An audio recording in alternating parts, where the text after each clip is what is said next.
दोस्तों नमस्ते। दोस्तों आज का टॉपिक का विषय है कि क्या एंग्जाइटी डिप्रेशन को दवा से आप ठीक कर सकते हैं। तो इसका उत्तर है नहीं। देखिए, व्यक्ति के अंदर तीन प्रकार का रोग होता है। एक मन का रोग होता है, एक शरीर का रोग होता है और एक क्या होता है कि वो मानसिक रोग होता है, दिमाग का रोग होता है। तो विज्ञान ने आज तक क्या है, जो मन का रोग है उसकी दवा नहीं बनाया है। आपके शरीर की दवा, शरीर का कोई रोग हो गया है तो उसकी दवा है। आपके मस्तिष्क में किसी प्रकार का कोई विकार हो गया है तो उसकी दवा है। जैसे मान लीजिए अगर आपको बुखार आया तो टैबलेट खाएंगे तो बुखार क्या हो जाएगा, दूर हो जाएगा। आपको किसी प्रकार का मतलब आपको जैसे कैंसर हो गया है तो टैबलेट खाएंगे तो भी कैंसर क्या हो जाएगा, ठीक हो सकता है। जैसे पत्थरी हो गई तो उसका भी इलाज कराएंगे तो वो ठीक हो जाएगा। आपका मेंटल डिसऑर्डर हो गया है, मस्तिष्क में किसी प्रकार का कोई रोग है तो उसकी भी दवा चलती है। न्यूरोलॉजिस्ट जो होते हैं उसकी दवा देते हैं, वो भी क्या होता है, ठीक हो जाता है। नहीं, लेकिन जो मन का रोग हो गया है ना, उसको दवा से नहीं ठीक कर पाएंगे। उसको क्या है, इमोशनल सपोर्ट से ही ठीक कर पाएंगे। जैसे मान लीजिए किसी व्यक्ति के घर पर किसी का देहांत हो गया और व्यक्ति क्या है, इमोशनल रूप से डिप्रेशन में चला गया, एंग्जाइटी में चला गया। यानी कि आप कह सकते हैं व्यक्ति क्या रोने लगा, रोने लगता है कभी कल। तो क्या कोई दवा देंगे तो उस व्यक्ति को क्या चुप हो जाएगा? नहीं, कोई दवा उस व्यक्ति को दवा चुप नहीं करा पाएगी।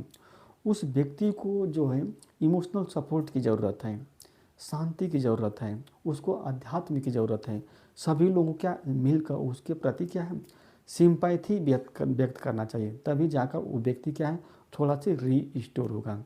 जैसे और एग्जाम्पल मैं बता सकता हूँ। कुछ वर्ष पहले मैं समाचार सुन रहा था तो वहाँ पे बंगलौर एयरपोर्ट पर एक्सीडेंट, दुर्घटना हो गई। यानी कि एरोप्लेन जो होता है पूरा क्रैश कर गया और उसमें सारे यात्री थे, सब मर गए। तो सरकार ने क्या किया था कि जो जितने यात्री थे उनके जो परिजनों का एक क्या है, शांति सभा बुलाई बंगलौर में। वहाँ पे पूरा सरकार के प्रतिनिधि गए थे और जो जो यात्री मरे थे उनके परिजन भी आए थे। और एक दूसरे के क्या है, सांत्वना दी गई कि भाई ये ऐसी घटना घट गई है, इसमें किसी व्यक्ति का रोल नहीं है। आपको क्या ईश्वर की सत्ता को मानना पड़ेगा, ये सब ईश्वर की वजह से हुआ है। मतलब ईश्वर के चाहते हैं, इसको आप कोई दवा, अगर सरकार क्या, अगर कोई ऐसा टैबलेट रहता तो सरकार को क्या शांति सम्मेलन बुलाने की क्या ज़रूरत थी। उसी टैबलेट को क्या करते हैं, उनके परिजन को देते, उसके परिजन को क्या आते हैं, आराम हो जाता। मतलब किसी प्रकार का मन की कोई पीड़ा नहीं होती। अगर इस तरह का कोई मतलब टैबलेट बनता जो मन की पीड़ा को दर्द करते हैं तो हर एक व्यक्ति यार, उसको क्या परीक्षा में फेल होने का भी डर नहीं रहता, उसको क्या तलाक होने का भी डर नहीं रहता। तुरंत जैसे तलाक होता तुरंत वो टैबलेट को खा लेता, उसकी मन की पीड़ा क्या तुरंत दूर हो जाती। लेकिन यार कोई टैबलेट नहीं है। यानी कहने का मतलब ये है कि अगर आपके मन में जो विषय वस्तु आ रही है, उस विषय वस्तु की जो विचारधारा है, दवा उसको नहीं रोक पाएगी। जो मन में आपका विचार आ रहा है तो क्या कोई दवा उसको रोक पाएगी? कोई दवा नहीं रोक पाएगी। बस आप क्या करना है, अपने मन को ऐसे क्षेत्र की ओर इंगेज करना है कि ताकि वो विषय वस्तु ना आए। आपका मन क्या है, दूसरे विषय वस्तु में इंगेज हो जाएगा। जब इंगेज हो जाएगा तो वो विषय वस्तु नहीं आएगी जो आपको दिक्कत कर रही थी।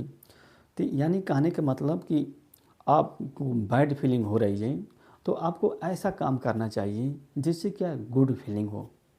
गुड फीलिंग होगी तो आप क्या स्वस्थ हो जाएंगे, यानी कि आपको कोई दिक्कत होगी नहीं। लेकिन अगर गुड फीलिंग नहीं हो पाएगी तो दिक्कत है। यानी कि कोई भी चीज़ जो है, अगर आपको लगता है कि ये विचारधारा, ये विषय वस्तु, जैसे मान लें आपने कहीं घूमने गया और वह स्थान आपको अच्छा लगा, आप डिप्रेशन से पीड़ित हैं, एंग्जाइटी से पीड़ित हैं और वह स्थान अच्छा लगा, आपको वहाँ पर किसी प्रकार का कोई दिक्कत नहीं, मन को कोई दिक्कत नहीं हुआ, तो भरसक चाहिए कि आप वहाँ पर क्या अपना समय बिताएं। जैसे आज गए 1 घंटे बिताया, कल जाइए वहाँ पे क्या 2 घंटे बिताइए।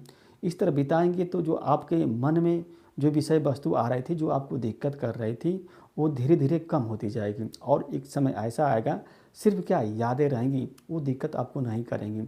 तो जैसे आपके क्या लोगों से मिलने, जैसे एक लोगों से मिलते हैं तो आपको क्या है, बहुत मतलब गुड फीलिंग होती है।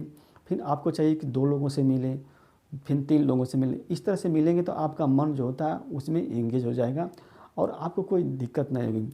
आप दवा के चक्कर में पड़ेंगे तो दवा से क्या है, आप शारीरिक रोग हैं उसको ठीक कर सकते हैं, जो मानसिक रोग है उसको ठीक कर सकते हैं, लेकिन जो मन का रोग हो उसको आप ठीक नहीं कर सकते।